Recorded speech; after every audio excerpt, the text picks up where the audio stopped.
Hey there guys, Paul here from the engineeringmindset.com. In this video, we're going to be learning how star-delta starters work for three-phase induction motors. Remember, electricity is dangerous and can be fatal. You should be qualified and competent to carry out any electrical work. Now this is a real-world star-delta starter, and by the end of this video, you'll be able to tell me what each part does and how the whole system works together. Now for this video, I'm going to be using the old red, yellow, blue color coding for the phases simply because I think it's easier to see. However, I will also show you versions with colors used in the US, EU, UK and Australia a little later into this video. Three-phase motors are used in almost every commercial and industrial building. Inside a three-phase induction motor, we have three separated coils which are used to produce a rotating magnetic field. When we pass an AC current through each coil, the coil will produce a magnetic field which changes in intensity as well as polarity as the electrons change direction. But if we were to connect each coil to a different phase, then the electrons in each phase will change direction between forwards and backwards at different times compared to the other phases. This means that the magnetic field will change in intensity and polarity at a different time compared to the other phases. To distribute this magnetic field, we need to rotate the coils 120 degrees from the last phase and then combine these into the motor stator to produce the rotating magnetic field. This rotating magnetic field will cause the rotor, which sits inside the coils, to spin, and we can then use this to drive fans, pumps, etc. On the top, or sometimes on the side of the motor, we have an electrical terminal box. I'll just move that box here to make it easier to see. Inside this electrical terminal box, we have 6 electrical terminals. Each terminal has a corresponding letter and number. We have U1, V1 and W1, and then W2, U2 and V2.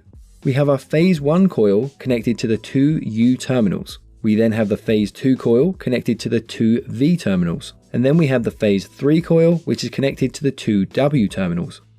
Here's a real world example of an induction motor's electrical terminal box. Now I'm going to test your understanding of this a little later into this video. Notice that the coil terminals are in a different arrangement from the top side to the bottom side. We'll see why that is in just a moment. We now bring in the three-phase power supply and connect these to their respective terminals. We always connect the supply side to terminals U1, V1 and W1. Now for the motor to run, we need to complete the circuit, and there are 2 ways to do this. The first way is the delta configuration. For this, we connect across the terminals from U1 to W2, V1 to U2 and W1 to V2. This will give us our delta configuration. Now when we pass an AC current through the phases, we see that electricity flows from one phase into another as the direction of AC power reverses in each phase at a different time. That's why we have the terminals at different arrangements, because we can connect across and allow electricity to flow between the phases as the electrons reverse direction at different times. By the way, if you want to learn more about how three-phase electricity works, then we've covered this in great detail in our previous videos. Do check those out, links are in the video description down below. Now the other way that we can connect the terminals is to use the star configuration. In this method, we connect between W2, U2 and V2 on only one side of the motor terminals. This will give us our star equivalent design. Now when we pass AC current through the coils, we see that the electrons are shared between the phases at the terminals. So looking again at this real world example of the motor terminals, can you tell me which method is being used? 3, 2, 1. Correct, it's the delta configuration. The 2 ways we just saw of configuring the motor in star or delta are fixed methods. To change them, we have to physically cut the power, open the motor terminals, and then rearrange them. Now this isn't exactly practical to do. So how can we automate this? To do this, we need to use some contactors. Now they come in various designs, but if we look inside one, then the basic operation is just a switch that can either make or break a circuit to control the flow of electricity in all 3 phases simultaneously. So we take our main contactor, and then we connect our 3-phase supply to one side, and then we connect the other side to the respective terminals within the induction motor's electrical terminal box. We then take a second contactor, which will be used for our delta circuit, and we feed our 3 phases into this also. From here we connect our phase 1 to terminal V2, which is the phase 2 coil. Then we connect our phase 2 to terminal W2, which is the phase 3 coil. And finally, we connect our phase 3 wire to the U2 terminal, which is the phase 1 coil. Now we take another contactor, which will be used for our star circuit, and we connect our 3-phase power into this. On the top, we just connect all 3 phases together. I'll just remove the casing of the contactors so that we can see what's happening inside. Now we start in the star configuration, and to do that we activate both the main and the star contactor terminals so that they close to complete the circuit. Now when we pass electricity through the circuit, the electricity passes through each phase and coil and then out through the motor terminals and into the star contactor where the path of the electrons is shared. This allows them to flow in and out of another phase as the direction of each phase changes. This star connection method will run for a few seconds before switching over to delta. For the delta connection, we disconnect the star contactor and then close the delta connection. This all happens very quickly. Now we have the electricity flowing in, but it splits direction. It flows into both the main as well as the delta contactor. The electricity in the main contactor path will flow into the motor coils, and the electricity which took the delta contactor route will flow to the opposite side of the motor terminals. Each will then flow between the different phases as they reverse direction. To control the changeover from star to delta contactors, we simply use a timer to control this. This will automatically change the configuration over after a set amount of time. Additionally, there are more advanced versions which will monitor the amps or motor speed. If you are in the US, then you might find these colors being used. This is for a 208 volt 3-phase supply, but the colors will be different if you're using a 480 volt 3-phase supply. In the UK, EU and Australia, you'll find these colors used for the phases. If you're in the UK, then you're probably still going to come across versions with the red, yellow, blue colors being used. This is an old, outdated color system, but old installations are still going to exist. So coming back to this real world photo of a star delta starter, can you tell me which part is which? 3, 2, 1? Correct. This is the main contactor, this is the delta contactor, this is the star contactor, and this is the timer.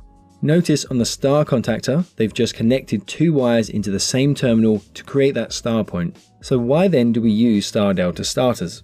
We use the star delta starter to reduce the inrush current when the motor starts. When a large induction motor starts in delta, their starting current can be over 5 times higher than the full load current which occurs when the motor stabilizes and runs normally. This huge surge in current will cause lots of problems. The building's electrical system will be hit by this sudden large demand. The electrical infrastructure will rapidly increase in temperature, leading to component failure and even electrical fires.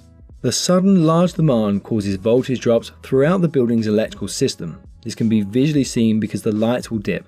This can cause many problems for sensitive equipment such as computers, servers, and safety systems. So to reduce the starting current, we simply need to reduce the starting voltage. The star configuration will reduce the coil voltage to around 58% compared to the delta configuration. A lower voltage will lead to a lower current. Current in the coil, while in star configuration, will be around 33% of the delta configuration. This will also lead to a reduction in torque. The star configuration torque will also be around 33% compared to delta. So let's look at a simplified, basic example of what's happening here to understand it further. Now let's say we have the motor connected in delta with a typical European supply voltage of 400 volts. That means when we use a multimeter to measure the voltage between any 2 phases, we will get a reading of 400 volts. We call this our line-to-line voltage. By the way, if you don't have a multimeter, then I highly recommend you get one for your toolkit. It's an essential piece of kit for any electrical fault finding and building your understanding of electricity. Links down below for which one to get and from where. Now if we measure across the 2 ends of a coil, we again measure the line-to-line voltage of 400 volts. Let's say each coil has a resistance or impedance, as this is AC power, of 20 ohms. That means we will get a current reading on the coil of 20 amps. We can calculate that from 400 volts divided by 20 ohms, which equals 20 amps. But the current in the line will be different. It will be 34.6 amps, and we get that from 20 amps divided by the square root of 3, which gives us 34.6 amps. That's because the phase is connected to the 2 coils. Now if we look at the star configuration, we again have a line-to-line voltage of 400 volts, and we see that if we measure between any 2 phases. But with the star configuration, all our coils meet at the star point or the neutral point. It's from this point that we can run a neutral line if we need to. So this time, when we measure the voltage across the ends of any coil, we get a lower value of 230 volts. That's because the coil isn't directly connected between 2 phases like the delta version was. One end is connected to the phase, but the other end is connected to the shared point, or the neutral point. So the voltage is therefore shared and will be less because one phase is always in reverse. We can see the 230 volt reading by dividing 400 volts by the square root of 3, which gives us 230 volts. As the voltage is less, the current will be 2. If the coil is again 20 ohms of resistance or impedance, then the current is calculated by 230 volts divided by 20 ohms, which is 11.5 amps. The line current in this design will also therefore be 11.5 amps.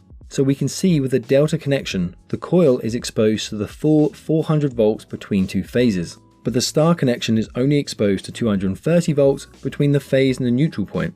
So we can see that the star uses less voltage and therefore less current compared to the delta version, and that is why we use it first.